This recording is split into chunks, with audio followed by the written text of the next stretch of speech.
Hi guys, welcome back to my channel. My name is Vuvu and this is Vuvu Reads, and on today's first chapter Friday I am bringing you none other than The Black Girl by Zakiya Dalila Dalila Harris. Okay, and I brought this book to you specifically because of Wednesday's vlog, which I'm sure by now you have seen, so I thought it's only fitting that we try this one out and see what it's all about, because I dressed up as the other black girl at the Jonathan Ball Publishers book talk event, and I had not read the book yet, so I wanted to see what it is that I'm missing.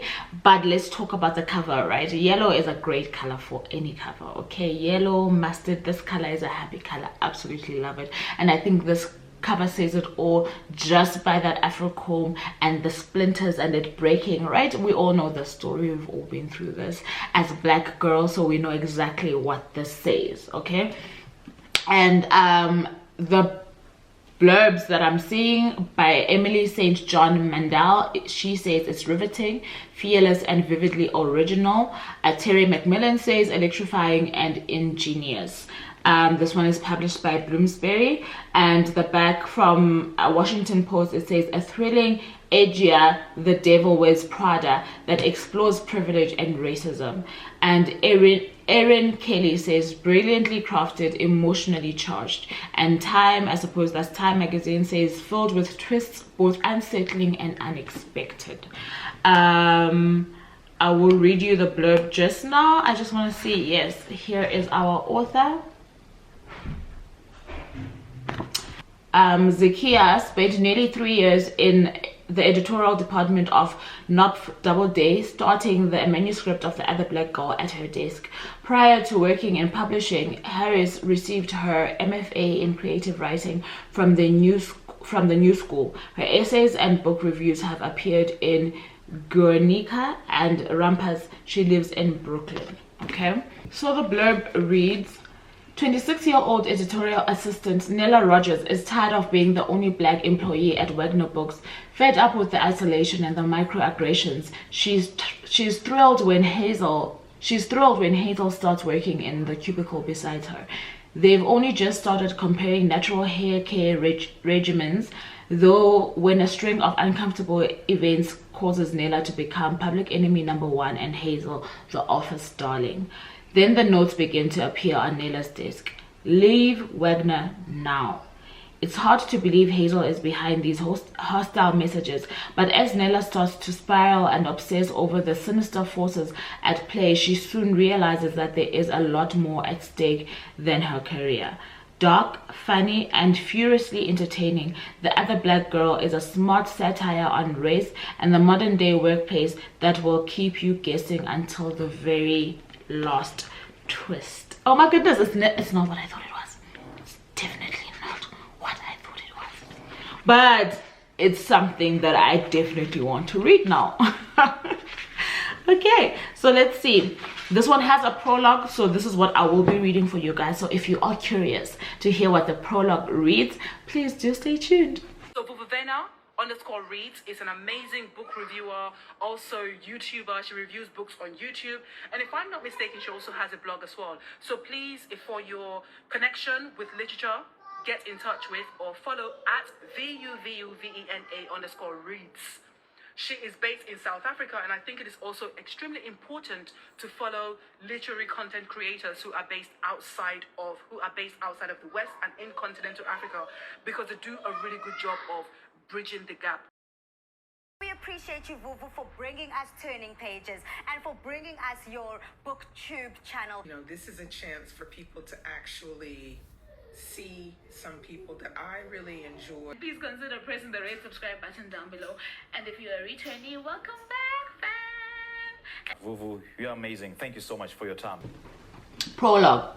December 1983, Grand Central Terminal, Midtown Manhattan. Stop fussing at it. Stop fussing at it now.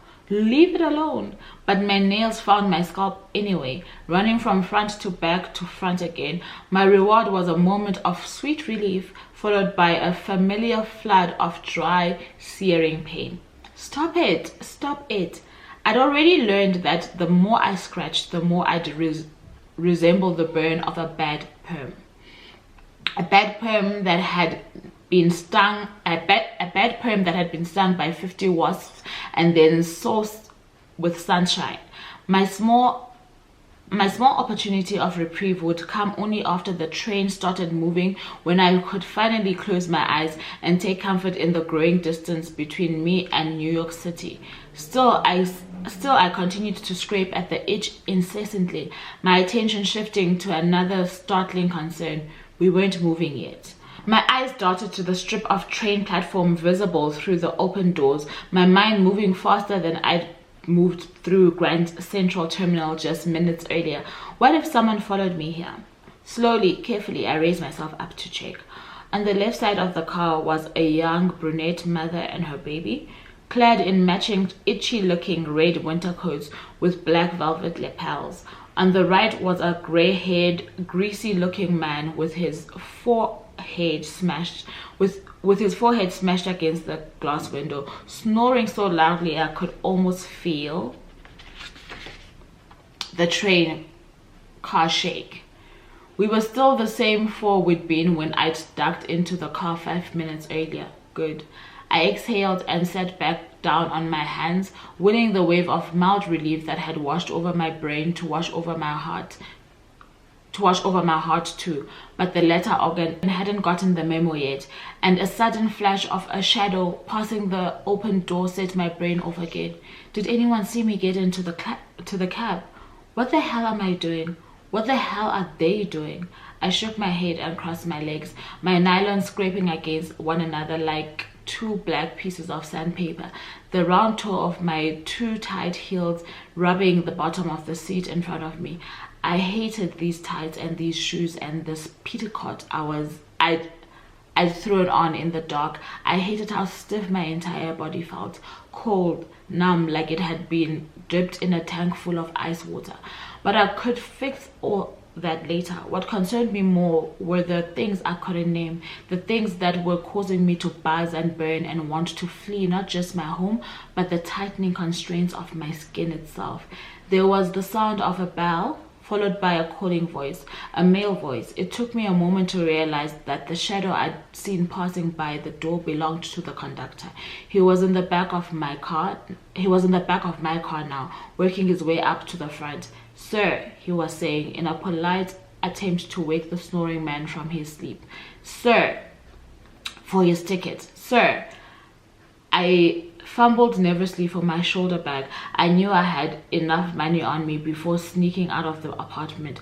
I'd made sure to grab the savings from that torn pair of polka-dotted panties I kept hidden in the bottom of my sock drawer. But now I was here, about to get going, and I still didn't know where I was going to. I'd meant to make small chat with the brother driving the taxi, flash him some teeth in the rearview mirror the way I used to do before everyone knew my name, see if he knew any parts of upstate New York that were particularly cordial to our kind of people, but my mind had been too fixated on what had sent me running in the first place, what I'd overheard her say to him on the phone. Imani says it's not supposed to burn. I uncrossed my legs as I considered how long I could stay missing. Judging by how hard my name was being dragged through the papers, it wouldn't be difficult for anyone to believe I'd want to take a break from the spotlight. But how long would they leave me alone? How long would they be kind to trace before demanding answers? They weren't going to let me off the hook that easily. Not after what I had done. All those careers jeopardized. A note slipped under my door in the dead of the night by a black writer I'd idolized for much of my youth. You couldn't just let it be? How more burning, more searing pain. I was scratching my neck again, grateful for any kind of distraction from those words, when a hand gripped my shoulder. I let out a small shriek and battered it away, only to realize it belonged to the equally frightened looking conductor. Never had I been so excited to see a white male stranger in my entire life. "I didn't mean to startle you," he said, "but I'm going to need to see your ticket, ma'am." Oh, I pulled out a crisp 20 from my wallet. When I looked up at him, he was leaning against the seat across the row from mine, waiting patiently with a small smile. He appeared to be in his mid-20s, at most 5 years younger than me, and he had a kind enough face when he asked where I was headed. Good question, I said, just as the snoring started back up again a few rows behind me. What's the most northern stop on this train? The conductor's smile widened with curiosity as he moved to accept the bill. Poughkeepsie, ma'am, he said. About 2 hours north, and it'll be $4.75 to get there. Okay, actually, hold on. I might have 75. I reached for my wallet again to unearth a few quarters. Only after he handed me my ticket and my change did he punch the air in front of him and say, eyes flickering, right, I've got it. I know where I've seen you before. I swallowed, shook my head once. No. I was just reading about you this morning, he said, pointing at something in his back pocket, a rolled up newspaper. The twinkle in his eyes went out, and when he spoke again, his words came slowly, like he was deciding if I was worth wasting them on. I was a big fan of yours, so I was really surprised to learn how you really feel. Look away. That was what I told my eyes to do. But instead of averting my eyes, instead of telling this man, leave me alone, I don't know what you're talking about, I did something that surprised him and surprised myself even more. I looked him in the face and I smiled. Oh heavens, you mean that witchy lady from the news, right? I crowed. Why? That happened to me on the way here. My taxi driver made the same mistake. Can you imagine that? Twice in one day. I reckon it's a good thing I'm leaving the city now, ain't it? When the last of the shrill, inhuman sound escaped my lips, laughter it was supposed to be, some of that early twinkle returned to the conductor's eyes. He moved closer, sizing me up a little too long, but I kept my smile big and bold and harmless. Just like Grandma Jo did every morning she traveled across town to clean white folks' houses. Ah, I see it now. The eyes, the conductor decided finally. You look far too young to be her. He turned to leave. Well, you have a good day, ma'am, and I'm really sorry about that. As he made his way to the next car, I heard him chuckle. Which indeed, he muttered. I breathed out a tiny puff of air. That was easy, too easy, but I couldn't sit with it for too long. There was another bell. A moment later, the train door slid shut. Relieved, I cast one more glance towards the door, the sudden movement causing me to shrink from the pain.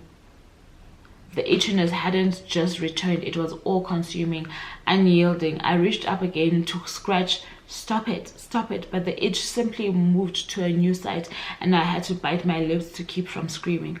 One scratch would always lead to another, then another. I'd be scratching until the end of the line, and once I'd got to the end of the line, that wouldn't be it. I'd still be scratching, and I'd probably still be running too. I groaned and slid over in my seat to rest my head against the window. It was as warm and sweaty as the skin beneath my collar. But the train sped up, each swath of tunnel passing seamlessly into the next. I closed my eyes anyway. I could pretend, at least for this train ride, that everything was okay, that it wasn't too late. That's the end of the prologue.